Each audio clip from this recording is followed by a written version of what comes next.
NV Elmar Utilities Aruba NV e governo de Aruba firma Memorandum of Understanding com a companhia LED Roadway Lighting Limited semana passada durante uma sessão de Green Aruba Where Europe Meets the Americas. O compromisso está passo mais que está subrayar a intenção séria que a companhia de utilidade e governo tem para baixar gasto de utilidade e de depender 100% de energia sustentável para o ano 2020. Recentemente, avaliou a infraestrutura atual de luz de Caia e a concluir que por reduzir o gasto para o serviço aqui. Onde o benefício para reduzir o gasto de operação está que a comunidade lo nota uma diferença mesura. Sistema que me por integrar junto com o que nós chamamos Smart Meter. É uma plataforma de comunicação não somente para mi meter, mas também para mi luz. Então, essa é a essência atrás do processo aqui.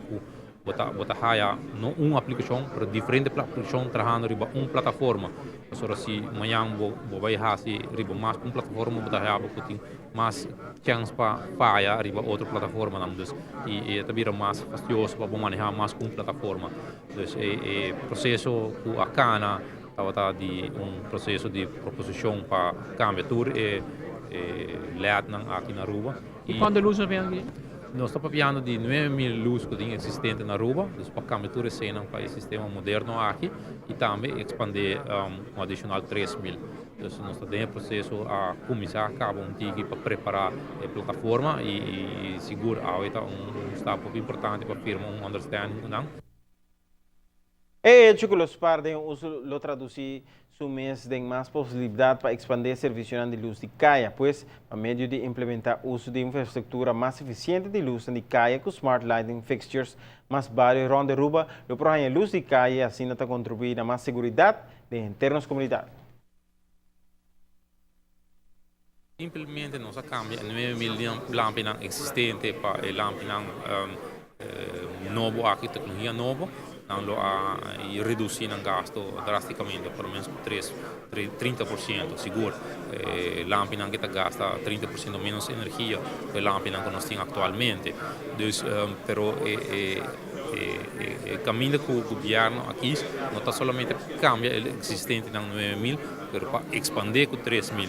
Anterior que 3.000 adicional aqui, vai nivelar back na onda, na begroting que o governo tem.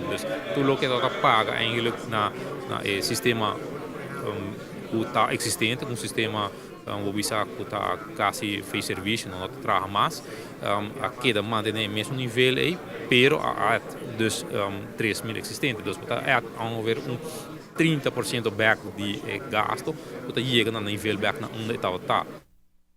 A LED Roadway Lighting Limited, uma companhia canadense que é líder de um segmento especializado de desenho e fabricação de luz e instalação de luz para Caia LED e sistema de controle para a instalação aqui.